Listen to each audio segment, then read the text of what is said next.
Hi all, welcome and welcome back to my channel. A couple months ago, I posted a video covering the story of Aaron Goodwin, one of the stars of the show Ghost Adventures, whose wife, Victoria Goodwin, contacted convicted unaliver Grant Amato in prison and began a relationship with him. That relationship led to Victoria wanting out of her 2-year marriage to Aaron, and instead of getting a divorce, Victoria planned with Amato to have someone end Aaron's life.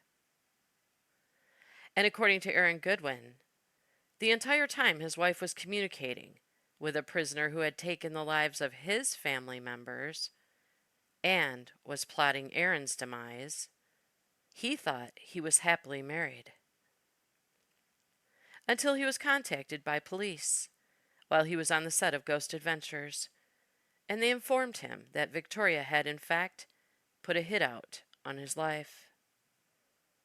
It's a terrifying story that Aaron is lucky he survived, because the plan had been set in motion, and he was just days or even hours away from being unalived. Now, Victoria Goodwin has been sentenced with what I think is a pathetic sentence for plotting to end her husband's life. And both she and Aaron spoke out in court prior to her sentencing. When Aaron spoke, my heart broke. He cried. He's obviously devastated. He asked that Victoria be given prison time for trying to end his life. And he told the judge that he'll never feel safe again after learning what she tried to do to him. It's absolutely heartbreaking to listen to. But before we get that far, I'm going to share the entire story with you as I told it in my original video, because it's sick and twisted. And you need to know the story behind Aaron's heartbreak in court during Victoria's sentencing. Because he couldn't have had a clue that a man who became obsessed with a cam girl online and wiped out his entire family over her years before would have a documentary made about his crime that his wife would see, that would lead her to contact him in prison, and would ultimately lead to the two of them together plotting Aaron's death. Police in Nevada have arrested the wife of one of the stars of the show Ghost Adventures on Discovery in the Travel Channel for wanting to turn her husband into a ghost himself. Police say they found evidence that the wife of Aaron Goodwin from Ghost Adventures hired someone to end Aaron's life through an inmate she was communicating with in a Florida prison. They say back in October of 2024, Victoria Goodwin was texting with convicted murderer Grant Amato, when she began sending him texts that she wanted to get out of her marriage to Aaron, a marriage she had been in for a whopping 2 years. They were reportedly married at Disneyland's Haunted Mansion in August of 2022. According to police, Victoria's text messages to Amato, who was using a contraband phone to communicate with her, progressed from, "I want to leave my marriage," to, "Do you know somebody on the outside who can get rid of my husband?" An offer of $11,500 to carry out the job, and Aaron's filming schedule while he was shooting a new season of Ghost Adventures in California. Police say Victoria even made a $2,500 down payment for the hit. But for unknown reasons, the job was never done. And just 1 day later, Amato's contraband cell phone was confiscated, and all his messages to and from Victoria Goodwin were found, including a message from the previous day, the day the unaliving of Aaron Goodwin was supposed to take place, from Amato to his hired man, saying, "He's asleep right now in the hotel room. I need to know what's going on. Can I get an update? Was it done?" Thank God it wasn't done. And Aaron Goodwin was still alive to receive a shocking phone call from police, letting him know that his wife wanted him dead and found somebody to make that happen.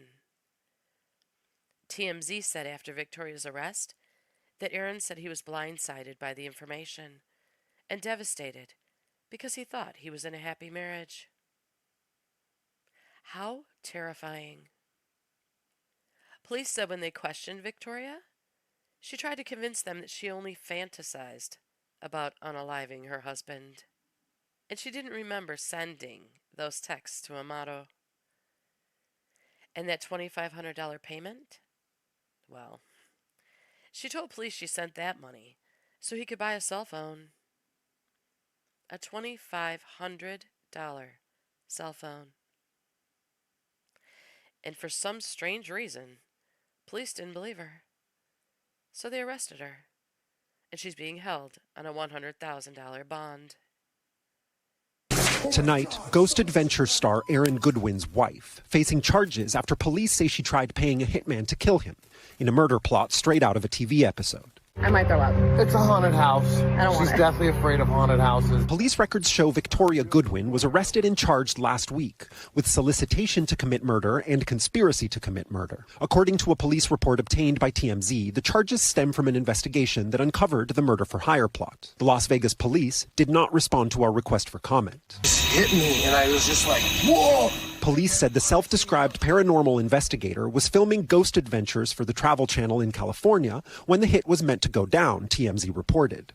TMZ also reporting that the police report included some disturbing messages, including one in which Victoria told the inmate, "Am I a bad person because I chose to end his existence, not divorce?" The murder never took place. And according to TMZ, police said Victoria admitted that she and Goodwin were going through marital problems, but she denied wanting to kill her husband. The exact charges that the prosecutors have brought do not even require them to prove that any money changed hands. They have to prove intent. So if she could prove that this was all a joke or was able to convince a jury that she did not have that criminal intent, that would be her best defense. TMZ also reported that Victoria told police she initially wanted to enter a relationship with Grant Amato, but then things just didn't work out. Maybe because he didn't solve her little errand problem for her. Or maybe because she decided that ending her husband's life to pursue a relationship with a man who was convicted of murdering his parents and brother in 2019 probably wasn't the best idea. But I doubt it. See, Amato's case was a pretty big deal because it was crazy.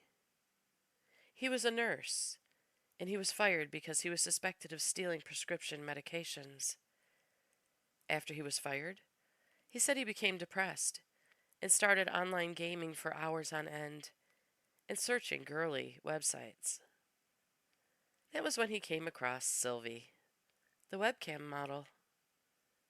He told police he felt he and Sylvie had an emotional connection.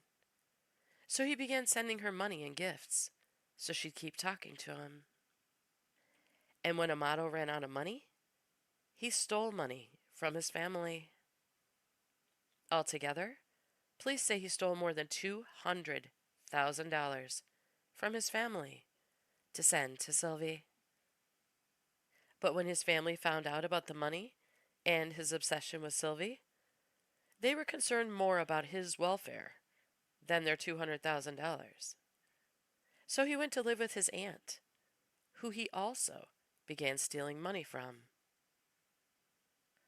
And when his aunt realized he was stealing her money, she was going to go to the police. But Amato's parents convinced her not to press charges and took him to a rehab clinic for adult website and internet addiction instead. When he left rehab in January of 2019, his parents said that in order to keep living at their home, he had to get a job, pay for his own cell phone, and have nothing more to do with Sylvie. But Amato wasn't having that. And he wasn't having his parents' rules either.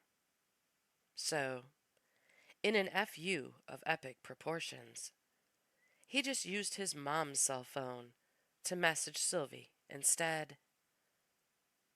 When his father found out what he was doing, he kicked Amato out of his house on January 24th. The following day, when Amato's brother didn't show up for work, a co-worker called police to do a welfare check at the Amato home. When they gained entry into the home, they found Amato's mother, father, and brother, all deceased. They were all shot, execution style. Amato was arrested and charged with 3 counts of first-degree murder. Prosecutors said he set up the crime scene to look like his brother unalived his parents, then himself. Police said after the bodies were found, a charge went onto Amato's parents' credit card for $600 worth of tokens sent to Sylvie. They also said Amato used his father's fingerprint to access his banking app. Then he tried to cash in on their life insurance policies. He was convicted and sentenced to 3 life sentences. After sentencing, his defense attorney said, "I've never been around a defendant with such a lack of emotion when so much is on the line, and it's your life. There was no breakdown crying, there was no turning or hugging me because I saved his life.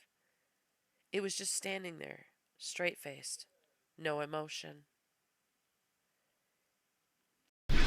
Yeah, about 2.5 hours, Summer, that this jury came back with this recommendation of life in prison without the possibility of parole for Grant Amato. We did speak with one of his attorneys who admitted that he was a little bit confused by the reading of this particular verdict, but that he was thankful that his client's life was spared. B, sufficiency of the aggravating factors as to count 1. Calm and almost without any emotion, 30-year-old Grant Amato listened as the jury recommended life in prison without the possibility of parole. I would sentence you to life imprisonment without any possibility of parole as to each count.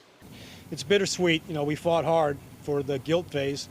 Unfortunately, that did not go our way, but saving our client's life, that's the the so-called prize in this, and finally our heart goes out to Jason Amato. I asked Amato's brother Jason if he had anything to say after the verdict. He said no. A tearful Jason Amato struggled through tears to read his victim's impact statement during the penalty phase. Although he says he loves Grant Amato, he also grieves daily for his parents and his other brother who were gunned down. Chad, Margaret, and Cody were amazing people that will live on forever. The state wanted the death penalty in this case. The prosecutor argued the moment the family stopped Amato from sending money to and communicating with Bulgarian webcam model Sylvie, he made a cold, calculated plan for the killings. It's a decision that we respect. Obviously, we think the appropriate sentence should have been the death penalty, but we respect the jury's decision. Victoria Goodwin told police she contacted Amato after watching a documentary about his case, and they started communicating back and forth. But, she said, she never had any intention of unaliving her husband, Aaron. Unreal, huh? Here's a video of Victoria Goodwin's sentencing, where both she and Aaron spoke. Thank you, Your Honor. As I kind of spoke to opposing counsel, I even spoke to Aaron about it. One of the reasons we're not making a recommendation as to sentencing is we kind of acknowledge that, look, this is someone who doesn't have a record, right? Who's never kind of done anything like this before. But the concern I've always had is when you look at the facts of the case, they are serious. This is not a situation where maybe an unhappy wife simply kind of made a fleeting text that said, "Oh, like I can't stand my marriage. Like I wish he was just gone," or something along those lines. It was far more than that. The concerns that I have about the case are when Mr. Amato's phone is seized and they look into it. What you can see is on October 2nd of 2024, there is a text exchange between Ms. Goodwin and Mr. Amato, who is a convicted murderer out of Florida, where they are expressing their love for one another. She is acknowledging that her husband would never accept a divorce. She says things like, I'm so anxious, I just can't believe this is happening, like, what the F? How did I get to this point? Am I a bad person? And when Mr. Amato asks, well, why do you say that? And she's like, because I'm choosing to end his existence, not divorce. Those are very serious comments. When you couple that with, on that same date, she is relaying information that Mr. Goodwin was in Barstow, staying at a Best Western, provided him pictures of what he looked like, the car that he was driving, and that there's discussions that Mr. Amato's buddy named Gordo is going to take care of the situation, the facts become more serious. And even from those text messages that talk about setting aside, $11,000 for Gordo, and ultimately this investigation reveals about $60,000 is sent from Ms. Goodwin over to Mr. Amato, or associates of Mr. Amato. And I know the sentencing memo kind of talks about, well, maybe some of that was blackmail, but when you have the following day, you have Amato on that phone texting Gordo being like, hey, is it done yet? Hasn't been done. All of that's very serious. And the one thing I didn't see in that report was simply, at no point does Ms. Goodwin ever try to claw it back. At no point does she say something like, you know what, I was just kidding, I don't really want to go through, like, you don't ever see anything along those lines. And that really is ultimately the concern for the state about the seriousness of it. And so look, whatever you think is appropriate is certainly appropriate. I just think at the end of the day, we don't see these solicitations very often. Like, I handle murders, we don't really get solicitation cases that often. But there's a lot of there. That's a lot of detail, a lot of locations, and a lot of money that I think elevates this to a certain level of consideration. Lastly, I'm just going to say, look, I'm not going to speak for Aaron. I think Aaron is going to share with you how this has really impacted him, and I don't think I can do that justice, but I will submit it to the discretion of the court. Your Honor, and I'd just like to comment briefly on the facts. I know we wrote a longer sentencing memo, and I appreciate your patience because I know you read it. With regards to the facts, there is, to me, a clear line where Ms. Goodwin had abandoned the conspiracy. We may disagree, and I don't know what we do with the state, whereas who initiated the idea of, the murder. But with Ms. Goodwin, it's clear that as of November, she had completely distanced herself from the group. She had moved on from it. There was very limited contact. She had nothing further to do. No efforts were made, and the phone exchange ends. I'd also comment, and I know we do in the sentencing memo, that neither Mr. Amato or Mr. Gordo, as we sit here, have ever been charged with a crime. So it's just Ms. Goodwin who sits here today, and as far as I know, there's no intention to ever file charges against either of those two individuals. I think it is clear that Ms. Goodwin, after the initial, payment, was being extorted, that she was threatened. There was a call to the police that was outlined in the sentencing memo, and that was the reason for the additional payments. It wasn't a continued, I want to keep paying more and more. We really got to make this happen. There was the initial payment, and after that, the circumstances had substantially changed. But as the state mentioned, and you look today, Ms. Goodwin is a person who prior to this had never been in any kind of trouble of any kind. She did what you would expect someone to do when they are arrested for something. She took full responsibility. As I think we're 92 days from the day she was arrested to the day we're before Your Honor, which on a case like that, I would submit is very fast, and that's because Ms. Goodwin said, I don't want to make this any tougher for Mr. Goodwin. I want to take responsibility. I know what I did was wrong. Again, as we sit here, you can see the back row. That's Ms. Goodwin's family, some friends as well. She's got tremendous family support. They love her. They would have gladly, this was not an unreasonable bail that can never be posted. She recognized that there should be some punishment element to this as well. So she sat in custody for 92 days when the family would have gladly posted the bond to get her out of custody, but she wanted to come before the court and let everyone here know that she understands there are consequences for her action. We would submit that she's an excellent candidate for probation. Many of those reasons are outlined in the sentencing memo. She's not going to reoffend. She's never been in trouble before. She's going to move. She has no need to have further contact with Mr. Goodwin. They don't have children in common. She's going to move. If she is given the opportunity of probation, she would immediately try to transfer out of state, live with her family, continue with her education. We talked in the sentencing memo about her physical health. She has very serious health issues. She's not going to be able to get the proper treatment while she is in custody. It's very painful. She lives her whole life in pain. She has one of the most painful illnesses you can have. If Your Honor felt that she did need a little bit more, we don't think 92 days has gotten her attention. She's never going to be in front of Your Honor for any kind of violation. She's never going to have any further problems. We, of course, would understand there would be stringent conditions. She has no contact with Mr. Goodwin, and she has no need to ever have contact with them. We would just ask the court to give her one opportunity at probation for someone who's lived the life that she's lived, has one terrible mistake, but that's the only mistake she's made, and that she immediately tried to take full responsibility for it. Before she was arrested, she had clearly abandoned any efforts to be part of that conspiracy, and we think she's worthy of probation, and I'd like to have her say a few words as well.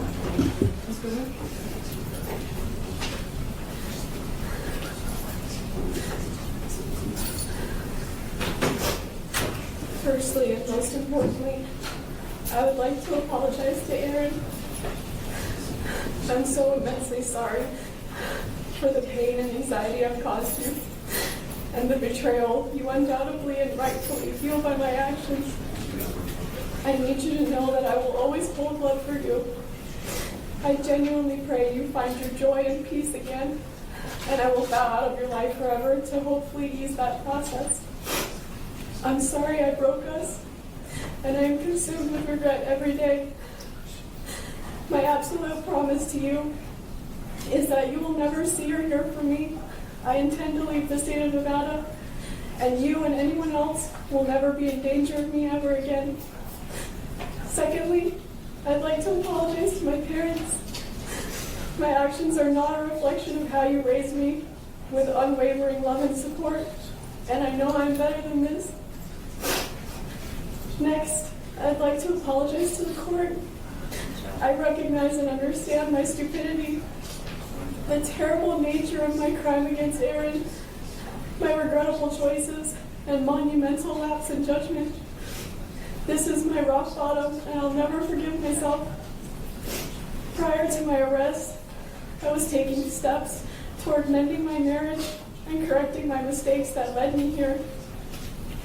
Now, having spent 92 days in jail, I've had plenty of time to reflect on my foolishness, and I'm that much more committed to never getting in trouble again and doing better in every aspect of my life, especially with my mental health. I am truly ashamed, embarrassed, and disappointed with myself, and am deeply and sincerely remorseful for my actions. This is not a reflection of who I am, nor the person I want to be. Yes, state will call Aaron Goodwin.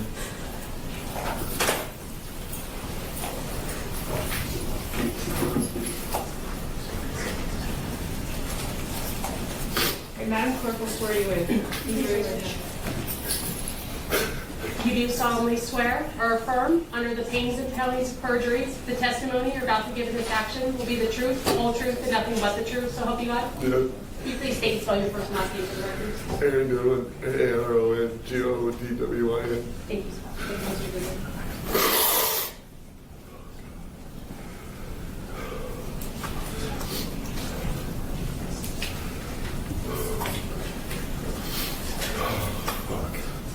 Sorry.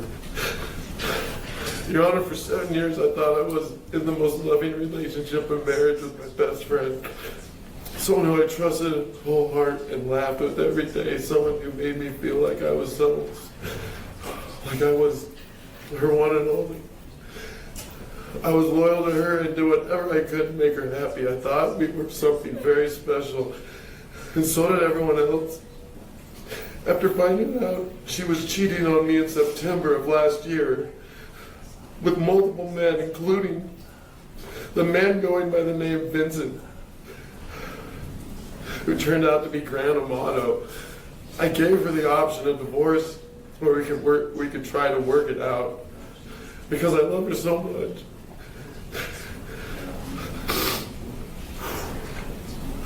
She felt so bad, and I didn't want to lose me. Every day she made me feel more special, and she was so sorry.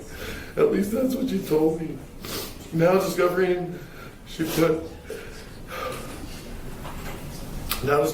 a hit out to kill me more than once.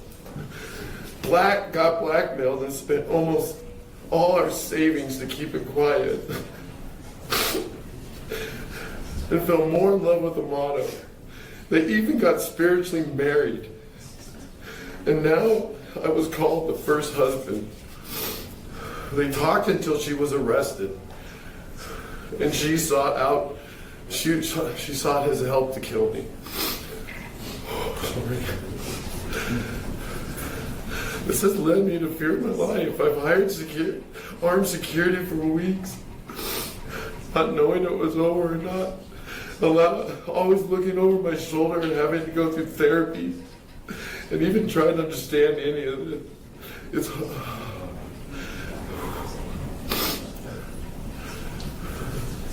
like a heartbreak no one should go through in life. I can't trust anything anymore. I cry every day. I feel so alone. She grew me into a person I never was. I will always wonder why. But worst of all, she lied to me every day. I didn't know about any of the murder plot, the hitman, or the blackmail until the detectives told me after she was arrested. Now behind bars, she's trying to manipulate through lawyers and trying to silence me and not come here today. So I wouldn't be standing here. So, Your Honor, this person over here, I don't know at all. Not one bit. The fact that this person did all this to me with no worry, no care, or love in her heart for me. I will never feel safe or be the same because of what she did. Especially when she gets out one day. She claims she's remorseful now that she's been caught, but there at no time before did she ever try to stop this from happening. She tried to have me killed. She gave my location to people. Truly believed we were trying. I truly believe with people she truly believed were going to harm me. She even asked for the updates on the murder. And this was all when I was just her loving husband. I thought, whether she got minimum or maximum time, I still won't feel safe whenever she's released. I feel like this deserves prison time. I don't know. So I just leave it in your hands, Your Honor. Thank you. Yeah,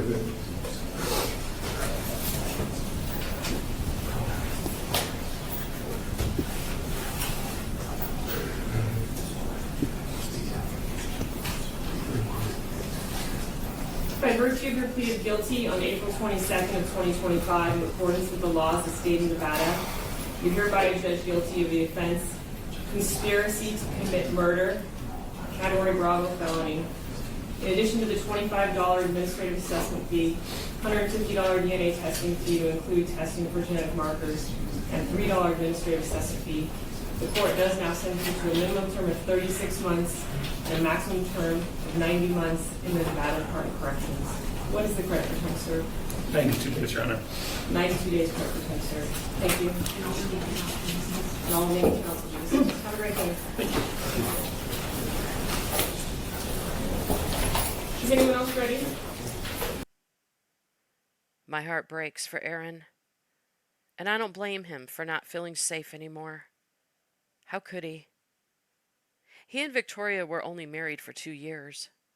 She could have easily filed for divorce, but instead chose to hire someone to end his life.